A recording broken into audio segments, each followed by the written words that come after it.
오늘의 주요 뉴스입니다.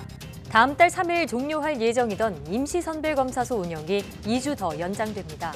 정부는 선제검사 50만 건이 이뤄져 확진자 1,400여 명을 찾아내는 등 감염 확산을 막는 데 성과가 있었다고 평가했습니다. 배달앱을 통한 외식 할인 지원이 재개됩니다. 배달앱에서 2만 원 이상씩 4번을 결제하면 다음 달 1만 원을 돌려받는데 배달원 대면 결제나 매장 현장 결제는 인정되지 않습니다. 코로나19 3차 확산에 따른 지원금 규모가 9조 3천억 원으로 확정됐습니다. 거리두기 단계 격상으로 피해를 본 소상공인 309만 명에게 최대 300만 원까지 지원되고 긴급 고용안정 자금 등에도 2조 9천억 원이 투입됩니다. 미국에서 코로나19 입원 환자가 매일 10만 명을 넘기면서 일부 주에서는 의료체계 붕괴가 가시화되고 있습니다. 성탄절 연휴 항공기 이용객도 코로나19 사태 이후 최대를 기록하면서 추가 확산 우려도 커지고 있습니다. 미국 대선에서 바이든 후보 당선으로 기후 정책에 큰 변화가 예상됩니다. 파리 기후변화협약 재가입과 함께 탄소 국경세 도입 같은 환경 정책이 빠르게 자리를 잡을 것으로 보이는데요. 탄소 국경세의 모든 것, 오늘 날씨학 개론에서 분석합니다.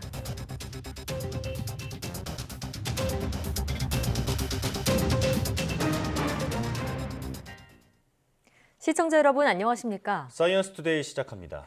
정세균 국무총리가 오는 1월 3일 종료 예정이었던 임시선별검사소 운영을 2주 더 연장하기로 했습니다. 그러면서 현장 의료진과 지원 인력이 지쳐있다며 인력과 예산을 확보해 현장의 애로사항을 해소해달라고 당부했습니다. 중대본 회의 발언 내용 들어보겠습니다. 수도권 주요 지역에 임시선별검사소를 설치하고 선제검사를 시행한 지 2주가 지났습니다. 많은 시민들께서 참여해 주신 덕분에 50만 건이 넘는 검사가 이루어졌고 1,400명이 넘는 확진자를 찾아낼 수 있었습니다. 조용한 전파자를 빨리 발견하여 더 이상의 감염 확산을 막아내는 성과가 있었다고 평가됩니다. 이에 정부는 1월 3일 종료할 예정이었던 임시선별검사소 운영을 2주 더 연장하겠습니다. 현장의 의료진과 지원 인력이 많이 지쳐 있습니다. 방역당국과 각 지자체는 인력과 예산을 충분히 확보해서 현장의 애로를 해소해 주시기 바랍니다. 지자체별로 필요하다고 판단되면 임시선별검사소를 확대 설치해 주십시오. 국민들께서는 조금이라도 감염 여부가 의심되면 곧바로 선별검사소를 방문해 주시기 바랍니다. 코로나19 3차 대유행으로 피해가 집중된 소상공인들에게 정부가 최대 300만 원의 재난지원금을 지급하기로 했습니다. 정부는 코로나19 3차 확산 대응을 위한 맞춤형 피해 지원 대책 자금 9조 3천억 원 가운데 소상공인과 고용 취약계층을 위한 피해 지원에 5조 6천억 원을 배정했다고 밝혔습니다. 우선 올해 매출이 줄어든 연매출 4억 원 이하 소상공인 280만 명에게 다음 달 11일부터 소상공인 버팀목 자금 4조 1천억 원을 지원할 예정입니다. 이에 따라 학원과 실내체육시설 등 집합 금지 업종에는 300만 원, 식당과 카페 등 집합 제한 업종은 200만 원, 나머지 일반 업종은 100만 원의 지원금이 지급됩니다. 그럼 홍남기 경제부총리의 발표 내용 직접 들어보시겠습니다. 이번 대책은 소상공인과 고용 취약계층에 대한 긴급 피해 지원 5조 6천억 원, 그리고 코로나19 대응 방역 강화 8천억 원, 그리고 피해 계층에 대한 맞춤형 지원 패키지 지원 2조 9천억 원으로 구성되어 있습니다. 정부의 방역 조치로 영업이 금지 또는 제한되었거나 매출이 감소한 연매출 4억 원 이하의 소상공인 280만 명에게 현금을 직접 지원하게 됩니다. 겨울 스포츠 시설 내에 입주한 소규모 부대업체 등은 집합 금지 업종으로 간주하여 버팀목 자금 300만 원씩을 지급하겠습니다. 이 버팀목 자금이 최대한 신속하게 지급될 수 있도록 국세청 등 행정정보를 최대한 활용해 대상자를 선별하고 특별 피해 업종과 기존의 세희망자금 수급자는 별도의 심사 없이 신청만으로 바로 지급될 수 있도록 하겠습니다. 앞으로 배달 애플리케이션을 통해 음식을 4번 주문하면 10,000원을 돌려받을 수 있습니다. 농림축산식품부는 29일 오전부터 코로나19 확산으로 중단됐던 외식 할인 지원을 배달앱을 통한 주문에 한해 재개했다고 밝혔습니다. 소비자는 카드사를 통해 참여 응모를 한 뒤 배달앱에서 2만 원 이상씩 4번 결제하면 다음 달 10,000원을 캐시백이나 청구 할인 형태로 환급받습니다. 배달앱에서 주문과 결제를 한 뒤 매장을 방문해 음식을 가져가는 것은 가능하지만 배달원 대면 결제나 매장에서의 현장 결제는 인정되지 않습니다. 참여 배달앱은 배달의 민족과 쿠팡이츠 등 모두 7곳이며 추후 4개 업체가 추가될 예정입니다. 문재인 대통령과 모더나사의 CEO가 화상통화를 갖고 코로나19 백신 2천만 명분에 대해 연내 공급 계약을 체결하기로 했습니다. 도입 시기도 앞당겨 내년 2분기 모더나사의 백신이 들어올 것으로 보이는데요. 이로써 우리나라는 일단 5,600만 명분의 백신을 확보하게 됐습니다. 보도에 나연수 기자입니다. 2천만 명 분량 4천만 도즈의 백신을 한국에 공급하겠다. 모더나사의 스테판 반셀 CEO가 문재인 대통령과의 통화에서 직접 약속했습니다. 기존에 협상 중이던 2천만 도즈의 2배 분량입니다. 공급 시기도 당초 3분기에서 2분기로 가능하면 이보다 더 앞당기기로 했습니다. 이 같은 내용의 합의는 해가 바뀌기 전에 계약 체결로 확정될 전망입니다. 반셀 CEO는 특히 한국 정부가 빠른 계약 체결을 원하면 연내에도 계약이 가능할 것이라며 한국 국민에게 희망이 되는 소식이었으면 한다고 말했습니다. 이로써 우리나라는 기존에 확보한 백신 물량 3,600만 명분에 2천만 명분을 더해 모두 5,600만 명분을 확보하게 됐습니다. 정부는 현재 진행 중인 노바백스와 화이자 등과의 협상이 끝나면 물량이 더 늘어날 것으로 기대하고 있습니다. 이 밖에 모더나 측은 국립감염병연구소와 팬데믹 공동대응과 백신 물질 개발, 임상실험 등에 협력한다는 내용의 양해각서를 체결하기로 했습니다. 모더나 백신을 우리 기업이 위탁 생산하기 위한 협력도 강화하기로 했습니다. 반셀 CEO는 새로운 바이러스가 출현할 경우라도 한국과 협력하면 코로나 백신 개발에 걸린 기간보다 훨씬 기간을 단축할 수 있을 것이라고 전망했습니다. 청와대 핵심 관계자는 문 대통령이 올해 들어 정상이외의 외국 인사와 전화통화를 한 것은 지난 상반기 빌 게이츠 이사장 이후 반셀 CEO가 처음이라고 말했습니다. 하루 전날 문 대통령이 일각의 백신 우려는 사실이 아니라고 직접 선을 그은 데 이어 이번에는 문 대통령이 직접 소화기를 들고 백신 확보에 나섰다고 강조한 셈입니다. 코로나19 방역에 집중하기 위해 백신 공방부터 차단하는 게 급선무였고 이를 위해 청와대 안팎에서 숨가쁜 물밑 협상이 이뤄지고 있었음을 짐작할 수 있습니다. YTN 나연수입니다. 주한미군 사령부가 로버트 에이브럼스 사령관과 의료진 등 필수 인력을 대상으로 코로나19 백신 접종에 들어갔습니다. 또 미군 기지에서 근무하는 카투사와 한국인 근로자의 접종 여부와 관련해 국방부와 공식 협의에 들어갔습니다. 보도에 이승윤 기자입니다. 오산 공군기지에 도착한 모더나 백신. 영하 20도를 유지하게 돼 있는 특수 컨테이너에서 꺼내진 백신이 신속히 냉장 보관소로 옮겨집니다. 장병들이 평택 험프리기지 병원에 도착한 백신의 수량을 확인합니다. 주한미군 사령부가 오산 군산공군기지와 험프리기지에서 백신 접종에 들어갔습니다. 방역 최일선에 근무하는 의료진과 지원 인력 등 필수 인력이 최우선 접종 대상입니다. 로버트 에이브럼스 주한미군 사령관도 험프리기지 내 병원에서 백신을 접종받았습니다. 주한미군은 자격을 갖춘 모든 주한미군 관계자에게 접종한다는 원칙에 따라 추후 백신 생산 상황에 따라 추가 보급을 받을 예정입니다. 이에 따라 카투사와 주한미군 한국인 근로자 등도 본인이 원하면 모두 백신을 접종받을 수 있을 것으로 보입니다. 카투사의 백신 접종과 관련해 질병관리청 등과 실무 논의를 진행해온 국방부는 주한미군과 공식 협의에 들어갔다고 밝혔습니다.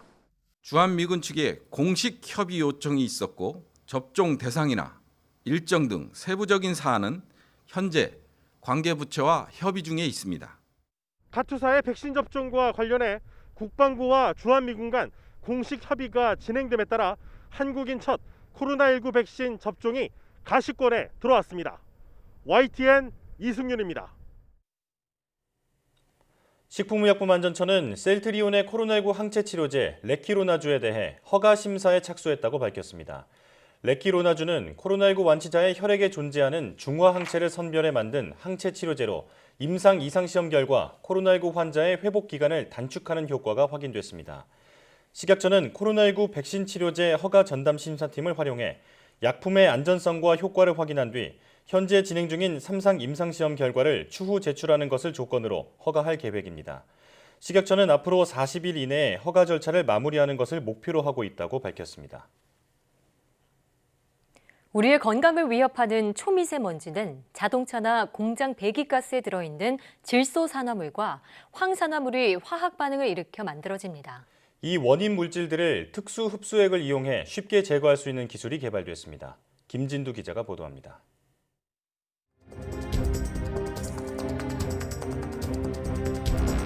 숨이 막힐 정도로 짙은 미세먼지와 초미세먼지의 공습. 이 가운데 초미세먼지는 자동차나 산업시설의 배기가스에서 만들어집니다. 배기가스에 들어있는 질소산화물과 황산화물이 화학 반응을 일으키며 초미세먼지로 변하는 것입니다. 이 때문에 산업체는 배기가스를 걸러 배출해야 하는데 이를 위해 고온에서 작용하는 촉매를 사용합니다. 배기가스 온도를 촉매 반응이 일어나도록 올리는데 또 돈을 써야 하는 구조입니다. 실험실에서 컴퓨터나 아니면은 실험 평가 결과를 바탕으로 제조된 촉매를 이 현장에 들고 와서 현장에서 실제 적용 가능한지 여부에 대해서 국내 연구진이 일상적인 온도에서도 배기가스 내 오염물질을 제거하는 기술을 개발했습니다. 금속 이온이 녹아있는 특수 흡수액이 핵심인데 질소산화물은 85%, 황산화물은 98%까지 동시에 제거할 수 있습니다. 100도씨 미만의 저온에서 배기가스에 포함된 미세먼지의 원인 물질인 질소산화물과 황산화물을 동시에 저감할 수 있는 흡수액을 개발하였습니다. 다른 장치 없이 배기가스가 흡수액을 통과하도록 하는 것만으로 오염물질 제거가 가능해 경제성이 높습니다. 초미세먼지의 원인 물질들을 제거할 수 있는 마법 같은 흡수액입니다. 현재 사용 시간은 최대 50시간 정도인데 이 흡수액을 재활용하는 기술을 확보하는 것이 최대 과제입니다. 연구진은 앞으로 2년 안에 기존 오염물질 제거 설비를 대체할 수 있는 시스템을 완성한다는 계획입니다. 이 기술은 중국 등 국외에서 유입되는 오염물질의 해결 방안이 될 수는 없습니다. 하지만 고농도 미세먼지 가운데 30에서 50%가량을 차지하는 국내 발생 초미세먼지의 원인 물질을 기업의 부담을 줄이며 제거할 수 있다는 점에서 의미가 있습니다. YTN 김윤두입니다.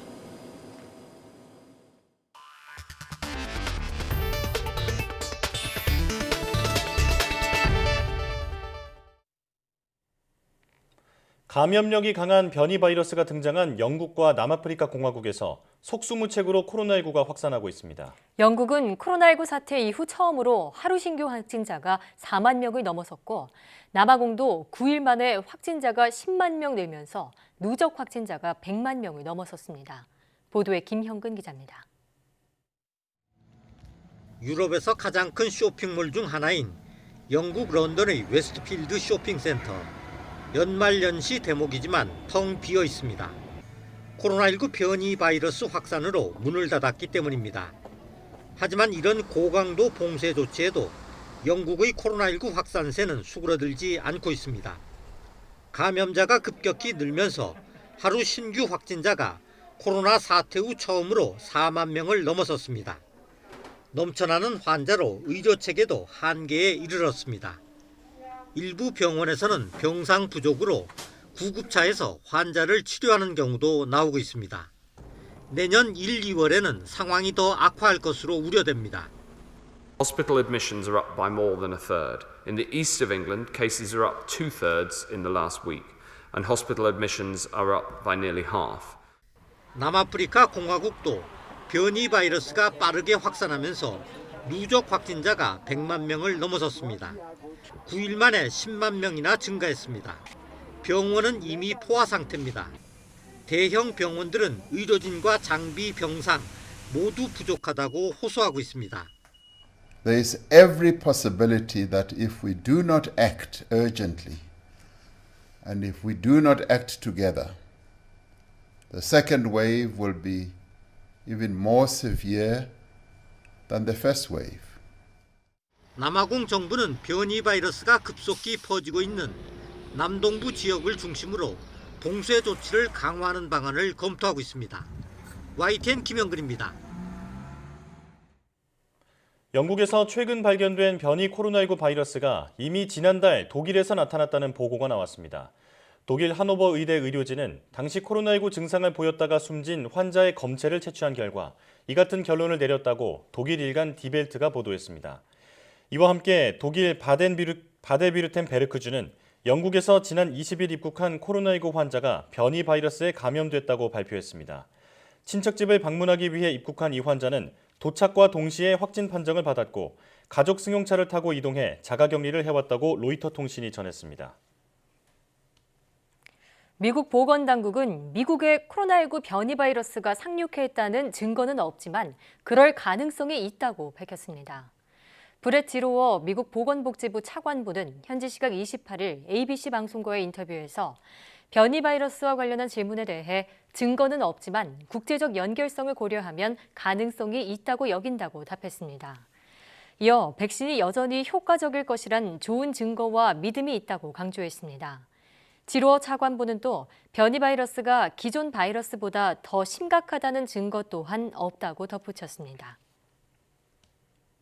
코로나19 최대 확산국인 미국에서는 백신 접종이 순조롭게 진행돼 지금까지 200만 명가량이 접종한 것으로 파악되고 있습니다. 하지만 성탄절 연휴 항공기 이용객이 코로나19 사태 이후 최대에 이르는 등 추가 확산이 우려되고 있습니다. 워싱턴 강태욱 특파원의 보도입니다. 지난 14일부터 시작된 백신 접종. 미국에서는 지금까지 200만 명 가까이 맞은 것으로 파악됐습니다. 배포는 1,000만 회분가량이 이루어졌습니다. 해를 넘기기 전 2천만 명을 접종하겠다는 목표는 쉽지 않을 것으로 보입니다. 보건당국과 전문가, 정치 지도자들은 연일 백신의 안전성을 거론하며 접종을 독려하고 있습니다. Of course, an essential part of this will be managing the safe, equitable, and efficient distribution of vaccinations to as many Americans as possible, as quickly as possible. 하지만 미국의 상황은 또 한 번 난항이 예고되고 있습니다. 추수감사절 연휴가 확산의 기폭제가 된 것처럼 성탄절과 연말연시 연휴가 이어지고 있기 때문입니다. 성탄절 연휴 기간 항공 이용객만 수백만 명. 미국 교통안전청은 성탄절 연휴 마지막 날 전국에서 공항 검색대를 통과한 사람이 128만 4천여 명이라고 밝혔습니다. 지난해 절반 수준이지만 코로나19 사태 이후로 보면 최다입니다. 이번 환자도 26일째 10만 명을 넘어서고 있습니다. 백신 접종의 효과는 아직이고 확산세는 여전한 상황이어서 성탄절 등 연휴 여파에 대한 걱정이 커질 수밖에 없습니다. 워싱턴에서 YTN 강태욱입니다. 앤서니 파우치 미국 국립알레르기 전염병 연구소장이 미국의 코로나19 대처에서 주별로 차이 나는 것이 중대한 약점이라며 통일된 대응의 필요성을 지적했습니다. CNN은 파우치 소장이 현지 시각 28일 BBC 라디오와 인터뷰에서 주들은 원하는 방식으로 일을 하는데 상당한 재량이 주어진다며 이는 거의 재량이 주어지지 않는 연방 명령과 대조적이라면서 이같이 밝혔습니다. 파우치 소장은 코로나 바이러스는 뉴욕과 뉴저지, 플로리다와 조지아, 텍사스와 오클라호마주 경계의 차이를 알지 못한다고 지적하고 각 주의 대응에 일관성이 있어야 한다고 말했습니다. 유럽연합 EU 집행위원회 대변인은 현지 시각 28일 보도된 로이터 통신과의 이메일 인터뷰에서 화이자와 계약한 백신 2억 회 접종분의 보급이 내년 9월까지 완료될 예정이라고 밝혔습니다. 로이터 통신은 EU가 옵션 계약에 따라 화이자 백신 1억 회 접종분을 추가 구매하기 위한 협의가 진행 중이라는 언론 보도가 사실이라며 EU 집행위원회 대변인이 확인했다고 전했습니다. 인구가 약 4억 5천만 명인 EU가 화이자와 모더나, 아스트라제네카, 존슨앤존슨, 사노피, 큐어백 등과 계약을 체결한 백신은 모두 20억 회 접종분에 달합니다. 미국 제약회사 노바백스가 미국과 멕시코에서 코로나19 백신의 3단계 임상시험을 시작한다고 발표했습니다. 미국에서 3상에 돌입한 제약회사로는 화이자, 모더나, 아스트라제네카, 존슨앤존슨에 이어 5번째입니다. 참여자의 3분의 2는 21일 간격으로 2차례 후보 백신을 접종하고 나머지는 가짜 약을 투여받습니다. 모든 투여자는 2번째 접종 후 24개월간 모니터링을 받습니다. 노바백스는 현재 영국에서 3상, 남아프리카 공화국에서 2상을 각각 진행 중이고 미국과 호주에선 그동안 1상과 2상을 진행해왔으며 결과는 내년 1분기에 나올 것으로 보입니다.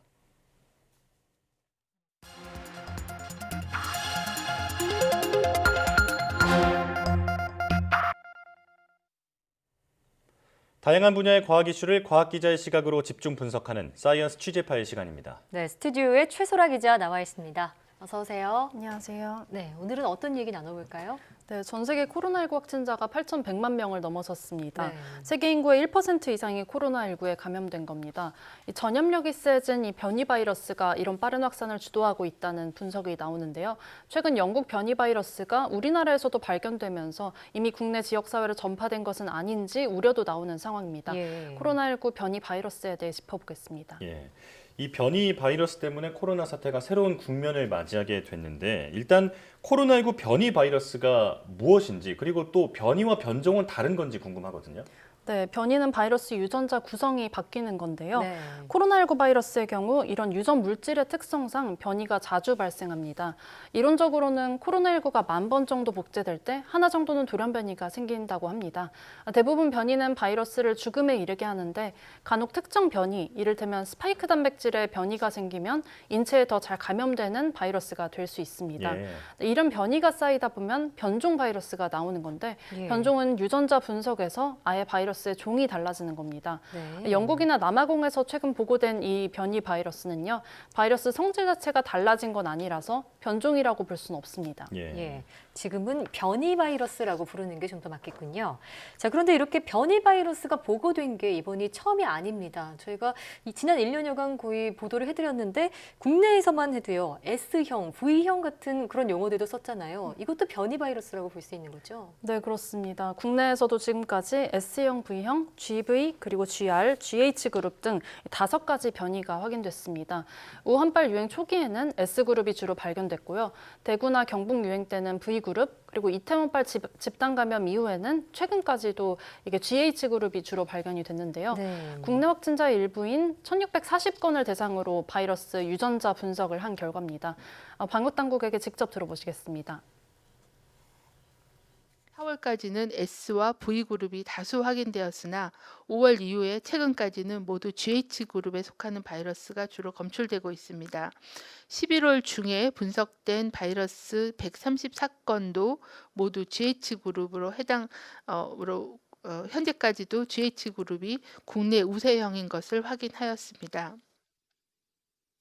영국 입국자에 대한 전장 유전체 분석 결과 12월 22일에 입국한 3명의 검체에서 영국 변이 바이러스를 확인하였습니다. 영국 정부는 변이 바이러스의 전파력이 기존 바이러스에 비해 빠른 것으로 평가하였고 네, 그동안 변이는 많이 있었다 이런 얘기라고 볼 수 있겠는데 네. 그런데 이번에 발생한 영국발 변이 바이러스에 대한 우려가 큰 이유가 감염력이 70%나 그 기존 바이러스보다 더 강하다는 것 때문이잖아요. 이 밖에 혹시 치명률이라든지 아니면 더 우려되는 점들이 좀 여러 가지가 있는데 현재까지 어느 정도 밝혀졌나요? 네, 아직까지는 영국에서는 감염력이 더 높다 이런 사실만은 공식화했습니다. 네. 현재 영국 신규 확진자의 절반 정도가 이 변이 바이러스에 감염됐을 것이다 이런 분석까지 나옵니다. 이 밖에 다른 특성, 이를테면 백신을 회피하는지 또는 치명률이 높은지는 아직 영국도 확실하지 않다는 입장입니다. 영국 보건부 장관의 발표 함께 들어보시겠습니다. We've discovered a new, more contagious virus, a variant that is spreading at a dangerous rate. We know that the three-tiered system worked to control the old variant and is working now in large parts of the country, especially in northern England. But we also know that Tier 3 is not enough to control the new variant. This is not a hypothesis, it is a fact, and we've seen it on the ground. 네, 백신 회사들은 이런 개발된 백신이 변이 바이러스에도 효과를 보이는지 시험에 착수했다고 밝혔는데요. 네. 일부 회사는 백신이 계속 효과 있을 것이다 이렇게 자신하기도 했습니다. 네. 하지만 안심은 금물입니다. 해외 전문가들은 지나친 공포감을 경계하기보다는 상황을 더욱 엄중하게 보아야 할 것이다 이렇게 경고했습니다. 영국의 저명한 면역학자는 또 이 변이 바이러스가 퍼지고 있는 이 지금의 상황이 굉장히 위험하다 이렇게 경고하기도 했습니다. 예. 함께 들어보시겠습니다. Nevertheless, I feel like we weren't ready for something quite as severe as this feels, with the sheer level of caseload and the added effect of the variant virus. And I've spent my entire life in immunology and viruses and bacteria. And so I don't like to to be alarmist or scaremongering, and I feel absolutely terrified at the moment. I feel terrified about people feeling pressurized to go out and go shopping, people being pressurized to go back into the schools, people having to do their jobs, whether it's in the NHS or in education or in care homes, when they haven't yet received the vaccine. I feel worried for all of them, and it's not a good situation. 네, 그러니까 너무 걱정된다. 지금 상황이 위험한 상황이다. 이런 인터뷰였는데 국내에서도 영국발 입국자에게서 이 변이 바이러스가 확인이 됐잖아요. 지금 그래서 공포심이 커지고 있는데 현재 방역 조치가 충분한지는 의문이에요. 어떻게 보십니까? 네, 22일 입국한 일가족 3명에게서 모두 바이러스가 검출됐었죠. 예. 네, 접촉자가 17명이었는데요. 당국은 이들이 모두 기내 접촉이었고 또 검사한 결과 음성이 나왔다고 발표했습니다. 당국은 이들을 즉시 격리했고 또 지금 모니터링 중이기 때문에 지역 확산 가능성이 작다고 보고 있습니다. 네.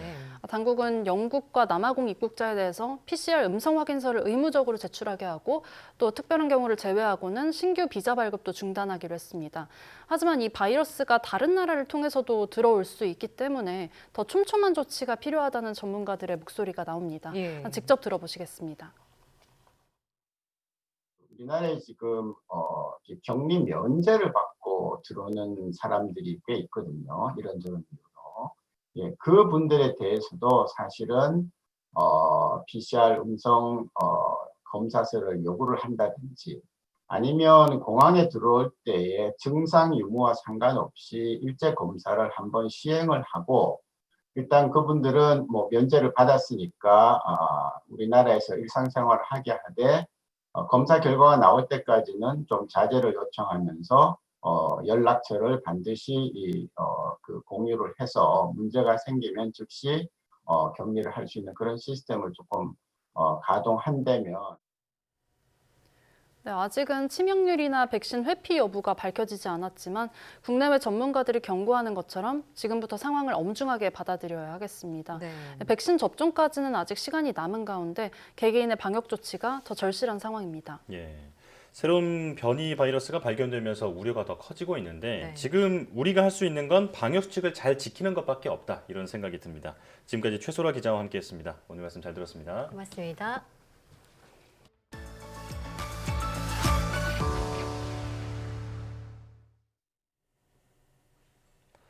조 바이든 미국 대통령 당선인의 취임이 한 달이 채 남지 않았습니다.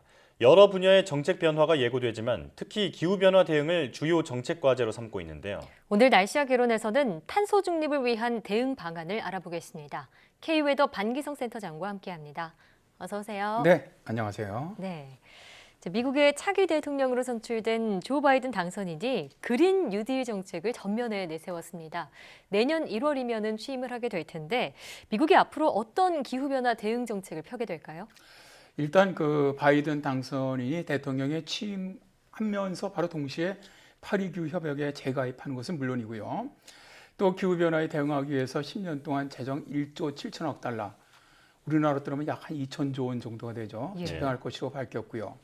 또 미국 자체로는 2050년에 탄소 제로죠. 넷제로를 선언을 했습니다. 네.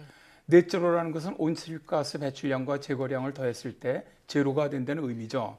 적극적으로 온실가스를 줄이는 정책을 통해서 기후변화 문제를 해결하겠다는 겁니다.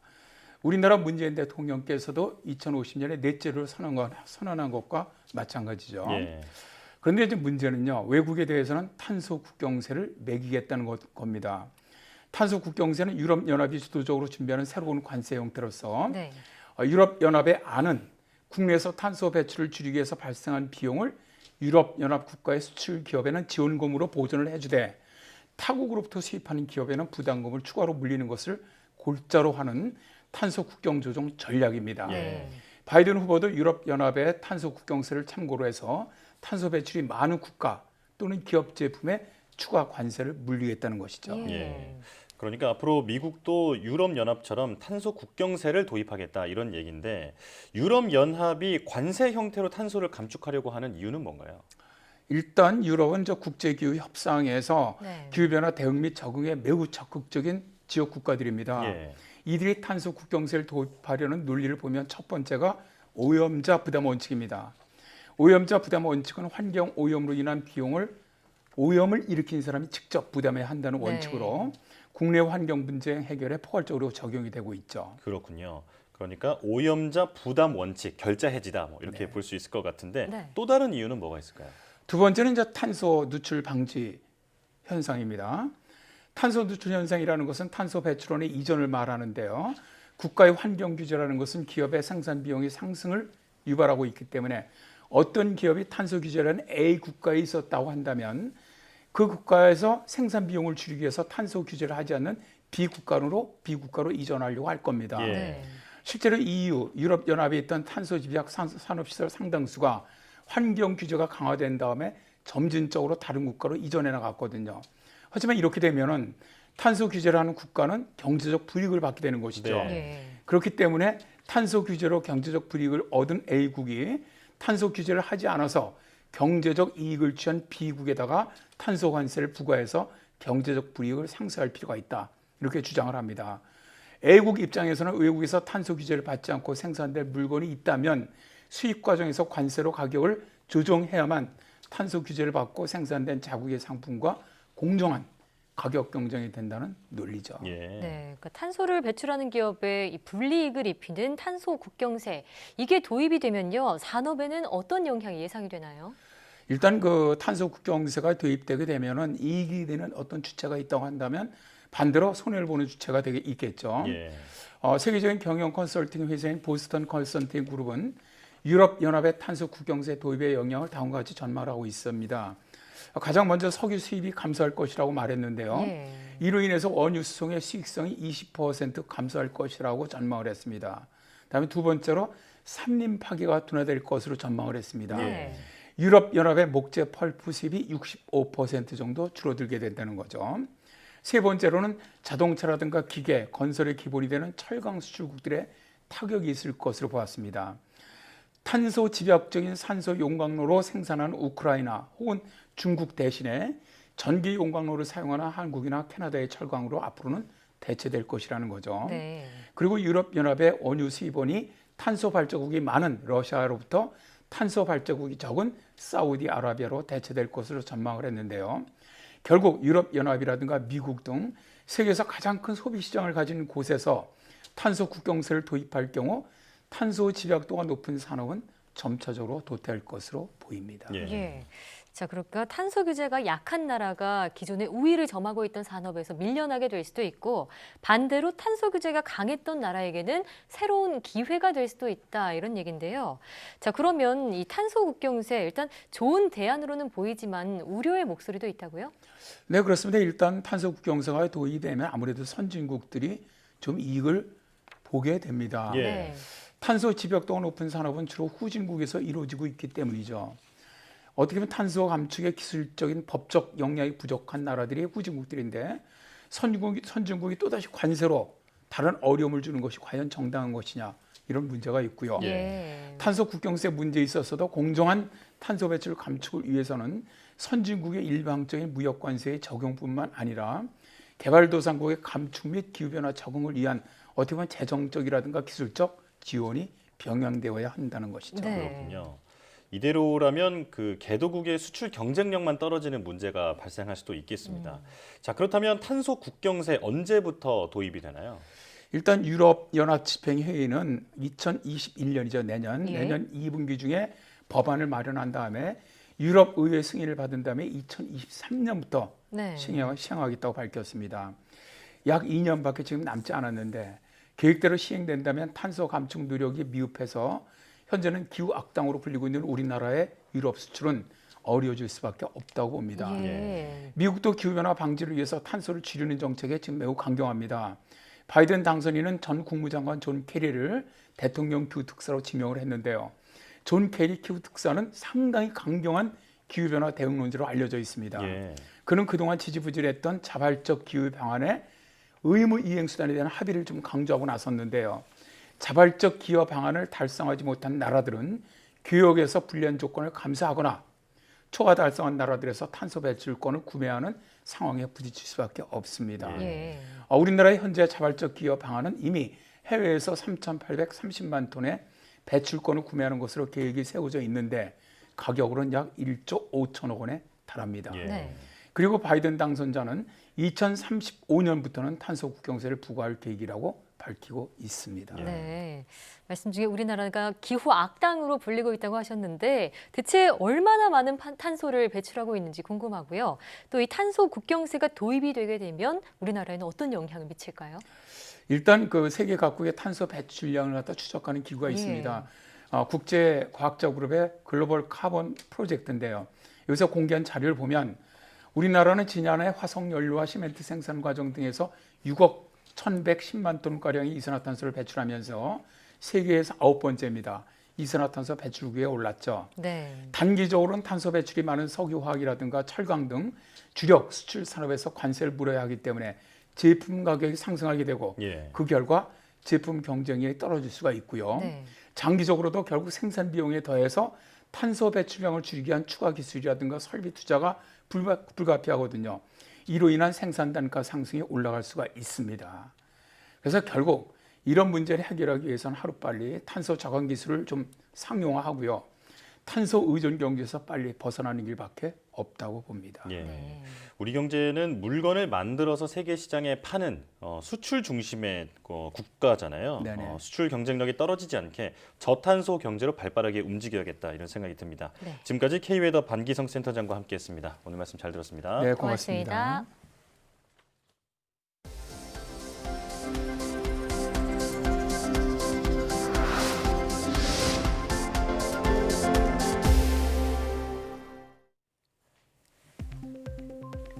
내년 2월로 예정됐던 한국형 발사체 누리호의 첫 발사가 내년 10월로 연기됐습니다.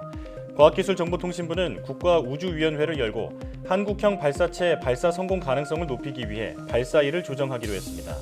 국가우주위원회는 누리호 발사 핵심인 1단부 엔진 설계에 시간이 더 필요한 것으로 보고 내년 2월과 10월 두 차례 예정됐던 누리호 발사일을 내년 10월과 내후년 5월로 미루기로 했습니다. 이 밖에 국가우주위원회는 재난지역 긴급통신 등에 활용돼 공공복합통신위성 천리안 3호도 2027년 발사를 목표로 개발에 착수하기로 했습니다. 이번 달 말 종료될 예정이었던 비대면 온라인 종교활동 지원 사업이 앞으로 2달 더 연장됩니다. 과학기술정보통신부와 문화체육관광부는 200인 이하 중소종교단체가 실시간으로 종교활동을 할 수 있도록 데이터를 지원하던 사업을 내년 2월까지 연장하기로 했다고 밝혔습니다. 또 데이터 지원량도 기존 50GB에서 100GB로 늘리기로 했다고 덧붙였습니다. 국내 우주산업 규모가 지난해 약 3조 9천억 원에 달하는 것으로 나타났습니다. 과학기술정보통신부는 국내 우주 분야 기업과 연구기관, 대학을 대상으로 국내 우주산업 현황을 조사한 결과 이같이 나타났다고 밝혔습니다. 조사 결과를 보면 국내 우주산업 규모는 3조 8,931억 원이었으며 이 가운데 기업 매출액이 3조 2,610억 원을 차지해 전체의 84%에 달했습니다. 기초연구 분야에서 우수한 성과를 이룬 올해의 기초연구자 9명이 선정됐습니다. 올해의 기초연구자로는 군자가 탄생하는 순간에 포착한 기초과학연구원 김종구 선임연구원과 돌연변이 폐암을 억제할 수 있는 항체의 효능을 입증한 윤지연 연세대 연구교수 등이 포함됐습니다. 과기정통부는 올해의 기초연구자를 대상으로 내년 1월 시상식과 간담회를 개최하고 기초연구 발전 방안을 논의할 예정입니다.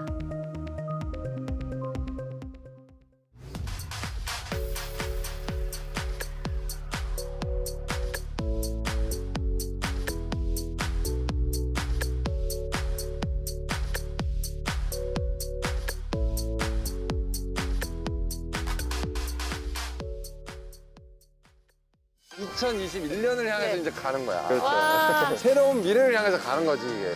2021년 고쳐디오 잘부탁해.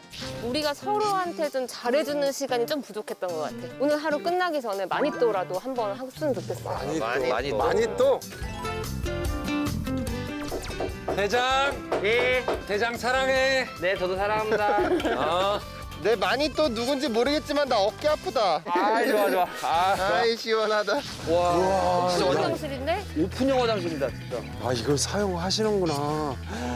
2020년 마지막 집이어서 그런지 큰 펀스 하나 진짜 나왔다. 크네요. 스케일 네. 큰 게 나왔다. 이거 내가 사온 맷돌하고 똑같은 거야. 형. 야 잠깐만 내가 손 건드렸어. 내가 건드렸어.